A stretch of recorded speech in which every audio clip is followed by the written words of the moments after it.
안녕하세요. 반갑습니다. 1월의 마지막 주일에 여러분 인사드립니다.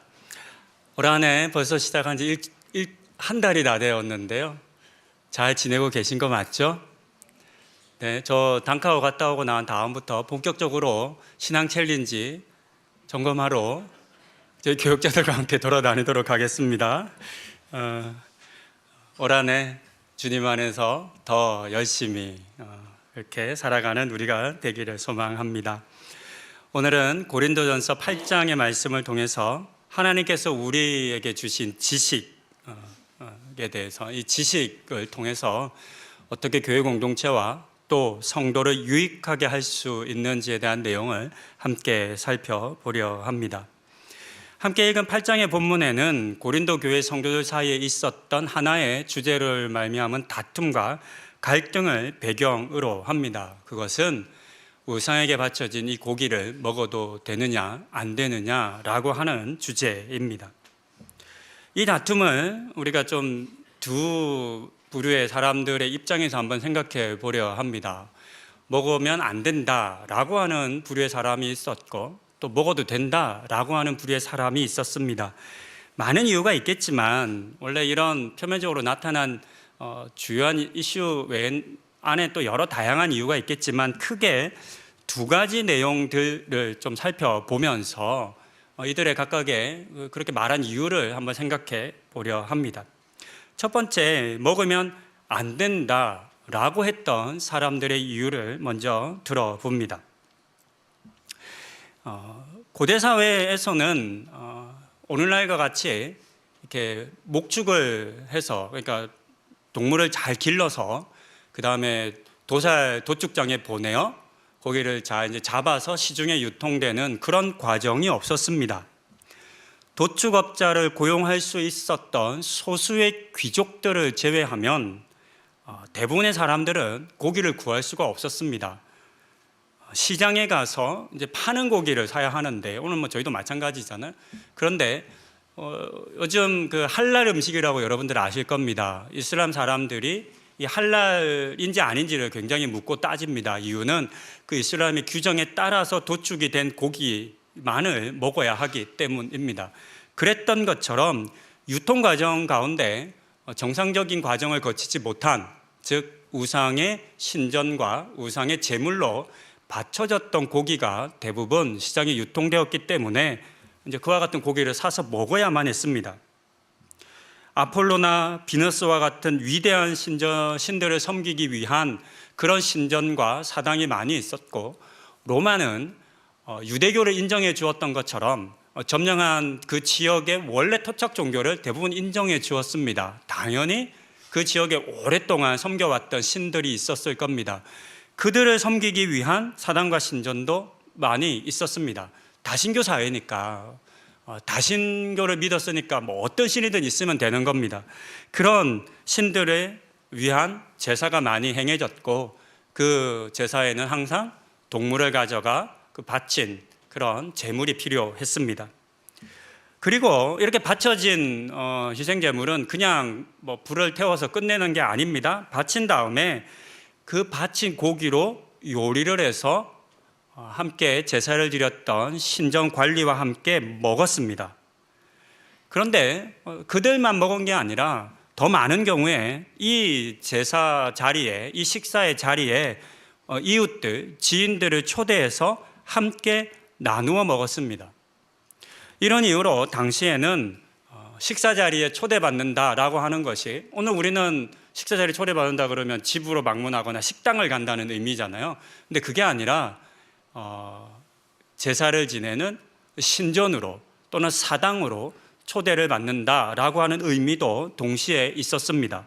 그래서 비그리스도인들의 식사 초대를 받은 그리스도인들 중에는 이 초대에 응해야 하는지 아니면 거절해야 하는지에 대한 논쟁도 있었습니다. 이렇게 식사를 했음에도 불구하고 희생제물로 바쳐진 고기를 다 소비할 수는 없었습니다. 고기가 훨씬 많았기 때문입니다. 이렇게 남은 고기가 신전의 관리들을 통해서 도시의 시장으로 유통되었습니다.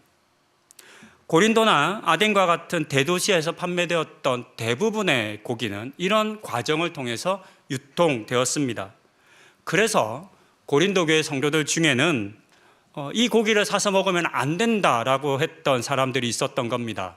우상에게 이미 바쳐진 고기이기 때문입니다.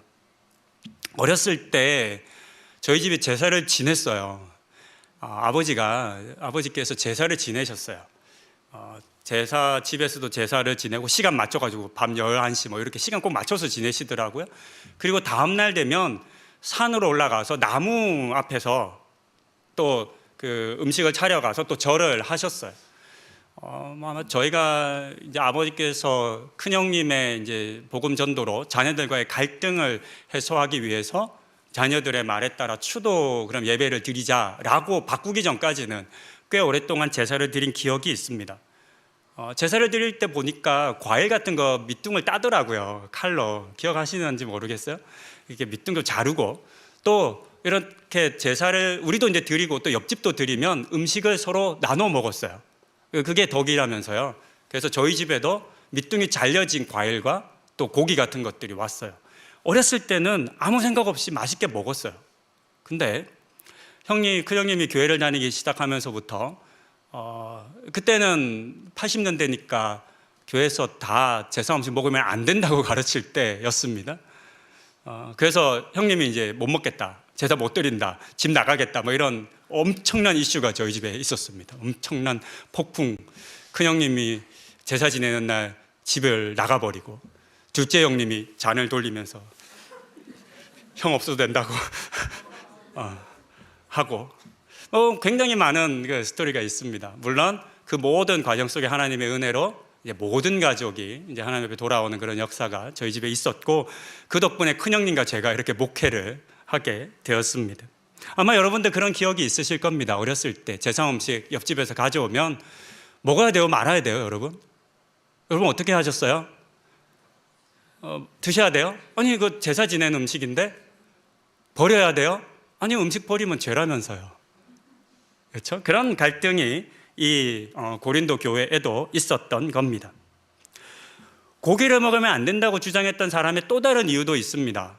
그것은 황제 숭배와 관련이 있습니다. 예전에도 한번 설교를 드린 적이 있는데요. 황제는 스스로를 신의 아들로 자처하면서 자신을 숭배하도록 했습니다. 그런데 그냥 숭배하라고 하면 숭배 안 하잖아요. 당근이 있어야 되지 않습니까? 그래서 뭘 했냐면 일반 시민들은 보도 듣도 못한 사내 진미를 차린 만찬을 엽니다. 그리고 사람들을 초대해서 그 만찬에 참여하도록 한 겁니다. 수많은 사내 진미가 차려진 그 잔치로 초대를 받은 사람들은 나는 특별한 초청을 받았다, 특권을 받았다라고 여기며 기쁘게 그 만찬에 참여해서 함께 맛있는 음식을 먹었던 겁니다. 표면적으로는 특권처럼 보일 수 있지만 실제로는 황제 숭배를 강요한 것이기도 합니다. 이런 일들이 일어나면 아무것도 이제 모르는 사람들은 그냥 황제가 밥 주나 보다 하고 가서 먹지만 그 이면에 담긴 이 황제 숭배라고 하는 이 사실을 아는 사람들은 어떻게 해요? 가면 안 돼, 먹으면 안 돼, 왜냐하면 그거 황제 숭배하는 거야, 이런 사람들이 있었을 겁니다. 고린도 교회 성도들 중에도 이 황제가 차려놓은 만찬에 초대를 받은 사람들이 있었습니다. 그러면 이제 고린도 교회 안에 논쟁이 생겼겠죠. 나 초대받았어, 이번에 어떻게 해야 돼? 가야 돼? 안 가야 돼? 야, 너 가야지, 가서 마음껏 먹고 와, 이런 사람들이 있었던 반면에 또 어떤 사람이 있죠. 야, 절대 가면 안 돼, 그 황제 숭배야, 너 가면 큰일 나, 너 신앙을 다 버릴 거야, 이런 얘기를 한 사람들이 있었습니다. 실제로 그리스도를 믿는 신앙을 지키기 위해서 이와 같은 선택을 한 사람들도 있었습니다. 초대에 거절하는 거죠. 문제는 거절한 게 끝이 아닌 거죠. 그거로 말미암은 불이익을 감당해야만 했었습니다. 이런 사람들은 우상에게 바쳐진 재물 먹을 수 없다, 황제가 차려놓은 우리를 속이는 음식도 먹을 수 없다라고 말하며 먹어서는 안 된다, 너도 먹지 마라고 주장하는 사람들이 있었습니다. 하지만 이들과는 달리 먹어도 된다고 생각했던 성도들도 있었습니다. 이번에는 먹어도 된다고 생각한 그 성도들의 이야기를 한번 들어봅니다. 그들은 이렇게 생각합니다. 우상에게 제물로 바쳐졌던 고기도 황제가 준 고기라 할지라도 우리의 그리스도를 믿는 믿음에는, 신앙에는 아무런 영향을 주지 못한다라고 생각한 겁니다. 그들이 그렇게 생각하고 마음껏 먹을 수 있었던 이유는 오늘 우리 함께 읽은 본문에 기록된 것처럼 그들이 가진 지식 때문입니다. 그 지식에 기반합니다. 그 지식은 이렇습니다. 세상에 신은 하나님 한 분밖에 없다는 지식입니다. 아폴로와 제우스와 같은 우상들은 사람이 만들어낸 가짜라는 것을 이들은 알았습니다. 그러니까 실제 우상이 없으니까 우상에게 아무리 갖다 바친다라고 하는 의미를 주고 제사를 드리고 거기에 고기를 갖다 바쳤다 한들 그건 의미가 없다는 겁니다. 가짜니까, 우상이니까, 없는 거니까. 그래서 그들은 고기를 먹는 것 아무 문제가 없다라고 생각했습니다. 그래서 이 제사를 드리고 시중으로 유통된 고기를 마음껏 사서 먹었습니다. 심지어는 본문 10절에 보면 우상의 집에 앉아 먹는 것이라고 하는 표현이 있는데요, 앞서 말씀드린 것처럼 우상의 제사를 지낸 다음에 마련된 식사 자리에 사람들을 초대했거든요. 그러니까 그건 집에서 먹는 게 아니라 이방의 신 앞에서 먹는 행위이지 않습니까? 근데 그런 곳에도 가서 먹는 거예요. 그러니까 나는, 여러분들 그런 경험 있죠? 절에 가서 밥 드셔보셨어요? 안 드셔보셨어요? 절밥 먹어야 돼요? 말아야 돼요? 전 꽤 오래전에 이슬람 사원에 가서 밥을 얻어 먹었어요. 이제 선교 훈련 받을 때 꽤 거의 한 30년 된 것 같아요. 뭐 미국에, 캐나다에, 아프리카에 온갖 한 8개국 사람들이 이슬람 신전에 가가지고 다 투어하고 밥도 공짜로 주더라고요. 너무 좋아요. 밥도 주고. 그래서 밥도 먹어봤어요? 그러면 돼요, 안 돼요? 이런 논쟁인 거죠. 이게 어떻게 생각하는지에 따라서 관점이 달라지는 겁니다. 어떻게 가서 먹을 수 있어? 근데 이런 지식이 있었던 사람, 그거 다 가짜입니다. 그 우상입니다. 그거 먹는다고 해서 나의 그리스도를 향한 이 믿음과 신앙에는 아무런 영향을 주지 못하니까 저는 마음껏 먹습니다 라고 말하며 이방 신전에 가서 그들이 차려놓은 음식을 먹는 것도 주저하지 않았습니다. 또 다른 이유도 있습니다. 적극적으로 고기 먹은 또 다른 이유는 당시에는 고기를 먹을 수 있는 기회가 많지 않았기 때문입니다. 요즘은 고기 먹을 기회가 참 많은 것 같아요. 1부 예배 마치고 2부 예배 이 짧은 틈 사이에 올해 구정 교직원 선물을 무엇을 할 것인가 결정하고 왔어요. 우리 간사님께서 그동안 항상 스팸만 했으니까 꿀을 좀 바꿔보는 건 어떠냐 그래서 대부분의 교육자들이 반대를 해서 스팸, 참치 둘 중에 안 하면 좋겠다. 그래서 선택하기로 했어요. 저는 스팸을 선택하고 왔어요. 이유는 아이들 때문입니다. 이제 고등학교 가는 큰아이는요, 풀떼기를 주면 밥을 안 먹어요. 다 남겨요. 의도를 가지고 일부러 고기와 야채와 다 섞어서 볶아요. 그러면요, 고기만 건져 먹더라고요. 절대로 안. 그래서 이제 볶음밥 하는 것 같아요. 어떻게든지 다 야채를 넣어서 억지로 채소나 야채를 먹게 합니다. 요즘은 고기 먹는 것이 일상적인 일입니다. 고기 없으면 밥을 안 먹기도 하죠. 그런데 과거는 그렇지 않았습니다. 고대 사회는 고기를 먹기 위해서 동물을 기르지 않았습니다. 털이나 우유를 얻거나 또는 농사나 전쟁을 위해서 동물을 길렀죠. 동물을 또 기를 수 없는 가장 큰 이유 중에 하나는 그냥 들에 놓고 풀어서 먹여야 되는데 초원을 다니는 것도 만만치 않고 사람이 먹는 곡물로 사료를 줄 수 없기 때문입니다. 요즘 우리가 처하는 이 환경의 문제 그리고 이 동물 복지의 문제에서도 많이 고민되는 게 이 부분이지 않습니까? 수많은 사람들이 아직도 기근으로 말미암아 죽어가는데 인간의 10배에서 20배 이상을 먹는 소와 돼지를 기르기 위해서 곡물을 길러서 재배하고 먹이는 거거든요. 그러니까 인간이 육류 소비를 줄이면 동시에 농사, 곡물을 생산하는 농사도 줄어들기 마련이고 또 기근으로 죽어가는 사람도 줄어든다라고 하는 것이 이제 많은 환경론자들의 이야기입니다. 근데 그런 시대가 아니었던 거죠. 그렇게 대량으로 고기를 먹기 위한 동물을 기르지 못했던 시기입니다. 이와 같은 이유로 고기를 먹는 것은 드물었습니다.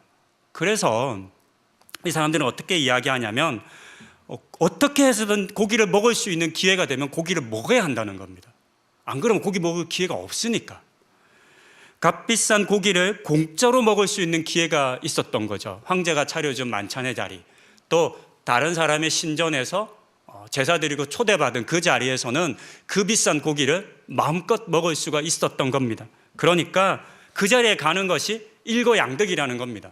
우리 신앙에도 아무런 문제가 없고 또 고기도 먹어서 좋은 기회였다라고 생각한 것입니다. 각각 두 가지 이유로 고기를 먹으면 안 된다고 하는 사람들의 이야기와 또 고기를 먹어도 된다라고 하는 사람들의 이야기를 들어보았습니다. 각자의 주장이 팽팽하게 부딪힙니다. 여러분 한번 투표해 볼까요? 고기를 먹어도, 우상에게 바쳐진 고기를 먹어도 되나요, 안 되나요? 돼요, 안 돼요? 네, 사실 답이 없죠. 왜냐하면 생각이 다를 수 있으니까. 어떤 분은 된다고 말할 거고 어떤 분은 안 된다고 말할 거예요. 그러면서 이게 그냥 단순히 의견 차이에 머무는 것이 아니라 싸우기 시작합니다. 고기를 먹으면 안 된다고 생각하는 사람들은 고기 먹는 사람들을 향해서 그리스도의 신앙을 버린 사람이라고, 너희가 어떻게 신앙의 순수성을 지키지 못하냐라고 비난했습니다. 자유롭게 먹어도 되는 사람들은 뭐라고 얘기했냐면 진짜 니네 무식하다. 그게 무슨 영향을 주냐. 먹어도 돼. 뭐 그렇게 그 신앙생활을 그렇게 답답하게 하냐. 이렇게 말하며 비난했습니다. 그러면서 오늘의 이제 이 이야기가 바울에 보면은 소위 말하는 지식이 있다라고 하는 사람들에 대한 권면으로 이어집니다. 바울은 누구 편을 들어주었을까요? 여러분 성경 같이 읽었는데 바울이 누구 편 든 것 같으세요? 누구 편도 사실 들지 않습니다. 누구 편도 들어주지 않습니다. 처음에는 마치 지식 있는 사람들의 편을 들어주는 것 같습니다. 왜냐하면 너희가 가진 그 지식이 틀리지 않았다라고 하는 것을 말하고 있기 때문입니다. 그들이 가진 지식은 맞다는 겁니다. 세상에 하나님 아닌 다른 신은 없는 것은 분명합니다. 그런데 동시에 바울은 이와 같은 지식을 모든 사람들이 가지고 있는 것은 아니라는 점을 분명히 밝혀주고 있습니다. 더하여 어떤 사람들이 있었냐면 고린도 교회 성도들 중에는 과거의 경험과 습관을 떨쳐버리지 못해서 힘들어하고 있는 사람들이 있었다라고 하는 사실을 일깨워 주었습니다. 어떤 얘기냐면 고린도 교회를 이룬 성도들의 대부분은 과거에 우상을 숭배했던 사람들입니다. 예전 고린도 교회 설교를 하면서 말씀드렸는데 고린도에는 항구가 2개였습니다. 그러니까 항구가 2개였고 우상 숭배를 굉장히 많이 했던, 지금도 항구가 있는 도시들의 우상 숭배가 되게 심합니다. 왜냐하면 세계 각국의 사람들이 다 모여드는 그런 곳이었고 항해로 말미암아 지친 그 마음과 영혼을 자기 나름으로 이제 풀려고 하는 그런 문화들이 발달했었기 때문입니다. 고린도 교회에 지금 성도가 된 사람들 거의 대부분이 과거 우상을 숭배했던 사람들이고 그 우상을 숭배하면서 그들에게 바쳐진 제물로서의 음식을 먹었던 사람들이었습니다. 그런데 예수를 믿고 복음을 들은 다음에 자신들의 그와 같은 과거가 잘못되었다는 것, 그것이 죄와 악이었다는 걸 깨닫게 되었죠. 그래서 어떤 결단을 하라면 저는 더 이상 그것에 가지 않겠습니다. 그와 같은 행위를 하지 않겠습니다 라고 결단한 겁니다. 그렇게 과거 자신이 했던 행위와 단절하고 예수의 복음을 믿겠다고 했는데 일부의 사람들이 그 제사에 가는 거예요. 이 사람들은 끊었는데, 그러면서 바울이 조심스럽게 이야기하는 겁니다. 당신의 그 자유와 지식 때문에 그렇게 결단하고 믿음 생활하는 사람이 가도 되는가 봐, 가서 저거 그냥 제사 음식 먹어도 아무 상관없나 봐 라고 말하며 용기를 얻을까, 다시 과거의 관습과 과거의 습관으로 돌아갈까 두렵다는 겁니다. 지식이 있어서 그곳에 가서 먹는 것이 아무 문제가 없다고 생각하고 가서 먹으면 문제가 없는데 모든 사람이 그 지식이 있는 게 아니거든요. 그러니까 지식이 없이 가서 먹게 되면 어떻게 돼요? 예수 믿으면서도 우상 숭배해도 되는구나, 예수 믿는 거 우상 숭배하는 거 아무 문제가 없구나 라고 생각할 위험성이 있음을 지금 바울이 들려준 겁니다. 그러면서 이어지는 8절에서 바울은 고기 먹는다고 더 잘 사는 것도 아니고 먹지 않는다고 해서 더 못 사는 것도 아니라고 말하며 먹는 것이나 안 먹는 것이나 둘 다 중요한 문제가 아니다라고 이야기를 들려줍니다. 그러면서 9절 이후의 내용에서 지식을 가졌다고 생각하는 사람들에 대해서 그 가진 지식을 통해서 얻은 자유를 어떻게 사용해야 하는지에 대한 권면을 들려줍니다. 우상에게 바쳐진 고기이든 신전에서 먹는 고기이든 하나님을 향한 신앙에는 아무런 영향을 주지 못한다라고 하는 사실을 바울도 인정했습니다. 이것은 하나님을 믿는 신앙인이라면 모두가 누려야 할 지식이기도 하며 또 자유이기도 합니다. 결코 잘못된 것은 아닙니다. 하지만 문제는 이와 같은 자유를 가져다 준 지식은 사람을 교만하게 만드는 위험이 있다는 것을 그는 지적하고 있습니다. 그것이 1절에서 지식은 교만하게 한다라고 하는 말입니다. 이어지는 2절을 제가 공동번역 성경으로 읽겠습니다. 자기가 무엇을 좀 안다고 생각하는 사람이 있다면 그는 마땅히 알아야 할 것을 아직 알지 못하고 있는 것입니다. 지식을 가졌다라고 생각하는 사람들을 향해 들려주는 말입니다. 이렇게 권면하면서 바울은 지식으로 말미암아 교만해지는 사람이 가진 그 지식은 결코 온전한 바른 지식일 수 없음에 대한 이야기를 합니다. 그러면서 9절에서 지식을 가진 사람들이 누리는 자유에 대해서 다음과 같이 권면했습니다. 그런즉 너의 자유가 믿음이 약한 자들에게 걸려 넘어지게 하는 것이 되지 않도록 조심하라. 저는 이 9절이 조심하라라고 하는 말도 담겨 있지만 바울이 고린도 교회 성도들에게 고기 먹어도 되냐 안 되냐라고 하는 다툼과 갈등을 하는 사람들을 향해서 그 문제가 정말 중요한 문제가 무엇인지의 관점을 바꾼 이야기라고 생각을 합니다. 앞서서 지금까지 쭉 살펴본 것처럼 지금 고린도 교회에서 갈등이 되고 다툼이 됐던 이슈의 핵심은 우상에게 바쳐진 고기를 먹느냐 안 먹느냐입니다. 그러니까 편이 갈라지는 거죠. 누구도 답을 못 내는 거죠. 이쪽도 타당해 보이고 저쪽도 타당해 보이기 때문에 이 문제로 이야기를 나누면 계속 갈등할 수밖에 없는 겁니다. 그런데 바울이 이런 이야기를 들려줍니다. 고기를 먹어도 되냐 안 되냐라고 하는 게 지금 너희가 관심을 가져야 할 것, 너희가 집중해야 할 게 아니라는 겁니다. 이 갈등과 다툼 속에 혹 믿음이 약한 성도들이 실족하고 있는 것은 아닌지, 교회를 떠나고 있는 것은 아닌지, 믿음을 잃어버리고 있는 것은 아닌지를 살피고 보는 것이 더 중요하다는 얘기를 들려주는 겁니다. 고기 먹는 것으로 갈등하고 다툴 것이 아니라 고기 먹는 일로 말미암아 나쁜 영향을 받는 사람들, 실족하여 믿음을 잃게 되는 사람이 있는 것은 아닌지를 살피라 권면하고 있습니다. 이렇게 연약한 사람들을 살피고 그들이 믿음에서 떠나지 않도록 돕고 배려하는 것이 다른 어떤 것보다 우선되어야 한다라고 하는 권면입니다. 이것이 소위 말해 지식을 가진 사람들이 놓치지 않아야 할 가장 중요한 일이겠습니다. 옳고 그름을 주장하고 논쟁하면서 정작 사람을 놓치는 일들이 참 많은 것 같습니다. 제도나 원칙, 규정을 이야기하면서도 정작 그것을 통해 유익을 얻고 또 도움을 누려야 할 사람은 소외되고 옳고 그름을 논쟁하는 것에만 매몰되는 일들이 우리가 살아가는 사회 그리고 교회, 가정에서도 충분히 있을 것입니다. 이런 실수가 고린도 교회 성도들에게 있었고 오늘 우리에게도 있습니다. 이와 같은 온전하지 못한 지식은 자기 자신을 망하게 할 뿐만 아니라 다른 사람도 망하게 합니다. 본문 11절을 현대인의 성경으로 읽습니다.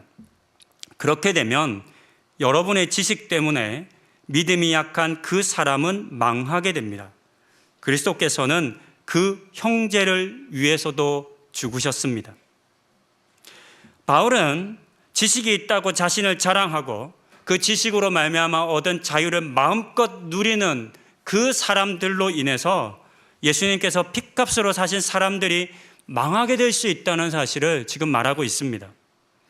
이런 일이 있을 수 있다는 것을 알고 그래서 자신의 자유를 스스로 제한할 줄 알고 포기할 줄 아는 것이 진정한 지식인 것을 우리에게 가르쳐주고 있습니다. 바울은 말로만 한 것도 아닙니다. 13절에 보면 바울은 자신에게도 지식이 있음을 이야기합니다. 바울에게도 지식이 있죠.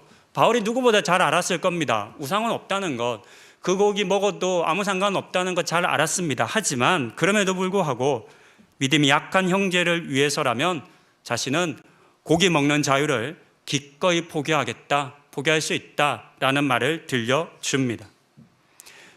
참된 지식을 가진 사람이라면 어떤 마음을 품어야 할지를 자신의 이야기를 통해서 권면한 것입니다. 바울은 이렇게 자신의 지식을 자랑하거나 그것으로 자신의 자유를 추구하지 않는 것을 통해서 지식을 통해서도 덕을 이룰 수 있다라고 하는 것을 우리에게 보여주고 있습니다. 이와 같은 바울의 모습을 우리도 배울 수 있어야 하겠습니다. 말씀을 정리합니다. 철학과 이성이 가장 높은 가치라고 여겼던 로마 시대였습니다. 본문에서 사용된 이 지식이라고 하는 단어는 그노스라고 하는 단어입니다. 아실 겁니다. 고대 철학에서 굉장히 이제 중요한 위치를 가지고 있는 그런 단어이죠. 이것이 모든 신 중에 가장 뛰어난 신이다. 이런 이야기를 가진 이렇게 믿는 사람들이 참 많았습니다. 많은 사람들이 이런 영향을 받은 것인지 아니면 시대가 참 오래 지났음에도 불구하고 여전히 이와 같은 생각을 하는 사람들이 우리 시대에도 많은 것 같습니다. 많은 사람들이 지식의 유무로 높낮이로 사람의 가치를 평가합니다. 지식이 진학과 취업의 가장 중요한 우선된 조건이 되기도 했고 때로는 사람의 지위를 나누기도 합니다. 이와 같은 사회의 영향을 받아 그리스도인들도 알게 모르게 자신의 지식을 자랑하고 자신이 가진 지식으로 말미암아 누리게 된 자유를 내 자유니까 내 마음대로 누리겠다라고 말하며 그와 같은 행동을 합니다. 그러면서 다른 사람의 지식 없음을 비웃고 약한 사람들을 시험에 빠뜨립니다. 세상의 지식뿐만 아니라 신앙의 영역에서도 이와 같은 교만이 우리에게도 나타나는 것 같습니다. 신앙의 연수를 자랑하거나 내가 더 성경을 많이 읽었다고 이야기하거나 훈련과 배움이 봉사가 더 많다고 말하거나 또 어떤 이들은 내가 가진 이 성령의 체험을 당신은 하지 못했으니까 내가 훨씬 더 우등하다, 내 말 들으라 라고 말하기도 합니다. 이처럼 또 다른 모습이 나의 지식이 되어 믿음이 약한 사람들, 신앙의 삶이 미숙한 사람들을 무시하고 상처를 입힙니다. 하지만 오늘 우리는 오늘의 본문 바울의 권면을 통해서 이와 같은 지식은 결코 참된 지식일 수 없다는 것을 배웠습니다. 참된 지식은 지식이 없어서 자유하지 못한 사람들, 얽매여 있는 사람들을 위해서 그들을 위해서도 예수님께서 십자가를 지시고 구원하셨다라고 하는 이 사실을 인정해야 합니다. 이것이 참된 지식입니다. 그리고 그와 같이 약한 사람들, 무지한 사람들 비난하고 무시할 것이 아니라 그들을 위해서라면 예수님께서 직접 자신의 몸을 내어주신 것처럼 나의 자유를 기꺼이 절제하고 포기하는 것이 또한 참된 지식이겠습니다. 이 자리에 계신 우리 모든 성도님들께서도 이와 같은 참된 지식을 가지실 수 있기를 권면드립니다. 그래서 지식이 없는 사람들의 약함을 알고 인정하고 배려해주고 필요하다면 내가 가진 자유도 기꺼이 포기하면서 하나님께서 나에게 주신 그 지식, 그것도 은혜이지 않습니까? 우리가 다른 사람보다 더 많이 알고 있는 건 은혜이지 않습니까? 그 더 많이 알고 있는 그 지식을 통해 덕을 이루고 세우시는 우리 성도님들 다 되실 수 있기를 권면드립니다. 기도하시겠습니다. 우상에게 바쳐진 고기를 먹어도 되는지 안 되는지도 고린도 교회 성도들은 참 많이도 다투었습니다. 누가 옳은지 누가 그런지 서로 삿대질하며 핏대 세우며 싸웠습니다. 이런 고린도 교회 성도들을 향해 바울이 들려줍니다. 진짜 중요한 게 그게 아니라고. 그 일로 말미암아, 그 갈등으로 말미암아 예수님께서 핏값으로 사실 수많은 영혼들이 실족하고 있다고, 교회를 떠나고 있다고, 믿음이 흔들리고 있다라고 하는 사실을 이야기하며 더 중요한 것을 붙잡으라 권면하고 있습니다. 또한 지식을 가진 사람들을 향해서 그 지식으로 교만하여지지 말고 그 지식으로 덕을 이루고 세우라 권면하여 줍니다. 이 권면을 우리도 듣게 하여 주시고 더 많이 알고 더 많은 지식을 가진 우리들이 배려하고 살피고 포기하고 양보하는 삶을 통해서 덕을 세워가고 이루어가는 은혜 허락하여 주시옵소서. 이 모든 말씀 우리 주 예수 그리스도의 이름으로 기도드립니다. 아멘.